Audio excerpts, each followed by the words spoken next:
پروردگار نے اپنے محبوب سے فرمایا کہ میرے محبوب آپ کہہ دو قل للمؤمنین یغضوا من ابصارہم ویحفظوا فروجہم، میرے محبوب آپ مومنوں سے کہہ دیں کہ وہ اپنی نگاہوں کو نیچی رکھیں اور اپنی شرمگاہ کی حفاظت کریں۔ نگاہ نیچی رکھنے کا حکم اللہ نے اپنے محبوب کے ذریعے اپنی کتاب کے اندر عطا فرمایا۔ تلاش کر لیجئے مسلمانوں کو نگاہیں نیچی رکھنے والے۔ اللہ رحم و کرم فرمائے اب تو 60 کا بھی ہونے کے بعد نگاہیں بہک رہی ہیں، داڑھی اور بھووں کے بال سفید ہونے کے بعد بھی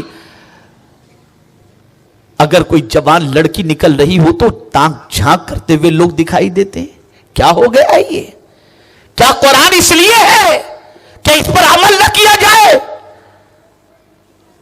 یہ کتاب اس لیے ہے کہ اس کی ایک ایک آیت پر عمل کی کوشش کی جائے، اس کے ایک ایک حکم کو اپنے سینے میں بٹھانے کی کوشش کی جائے۔ یغض من ابصارہم، اپنی نگاہوں کو نیچی رکھو۔ میرے محبوب آپ کہہ دیجئے، مومنوں سے کہہ دیجئے کہ نگاہیں نیچی رکھیں۔ صحابہ کی زندگی دیکھیں، خود میرے آقا کی زندگی کا جائزہ لیں تو اللہ اکبر، رسول رحمت صلی اللہ تعالی علیہ وسلم کی نگاہیں اتنی نیچی رہتی کہ اعلیٰ حضرت عظیم البرکت امام عشق و محبت کہتے ہیں نیچی آنکھوں کی شرم و حیا پر درود، اونچی بینی کی رفعت پہ لاکھوں سلام۔ نیچی آنکھ، پتہ چلا جو باغیرت اور با حیا ہوتا ہے نا اس کی نگاہیں نیچی ہوتی ہیں۔ اسی لیے اعلیٰ حضرت نے کہا نیچی آنکھوں کی شرم و حیا پر درود، کہ یا رسول اللہ آپ اتنے با حیا ہیں اور اتنے شرمیلے ہیں کہ آپ کی نگاہ کبھی اٹھتی ہی نہیں، آپ نگاہوں کو نیچی رکھتے ہیں۔ اور آپ دنیا میں دیکھتے ہوں گے کہ جس کی نگاہیں نیچی ہوتی ہیں نا اسے یہ کہا جاتا ہے کہ یار بڑا باحیا آدمی ہے، کبھی نگاہ اٹھا کر کسی کی طرف دیکھتا ہی نہیں، نگاہیں جھکائے جھکائے ہی نظر آتا ہے۔ لیکن آج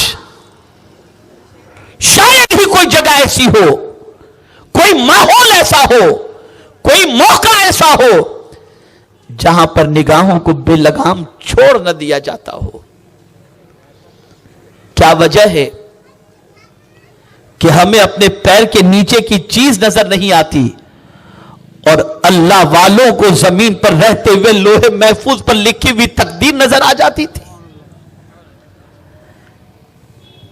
وہ غوث پاک جو شکم مادہ سے ولی بن کر کے پیدا ہوئے، وہ کہتے نظر تو الی بلاد اللہ جمعن کا خردلۃ علی حکم اتصالی، میں اللہ کے شہروں کو اس طرح دیکھ رہا ہوں جیسے ہاتھ کی ہتھیلی میں رائی کا دانہ۔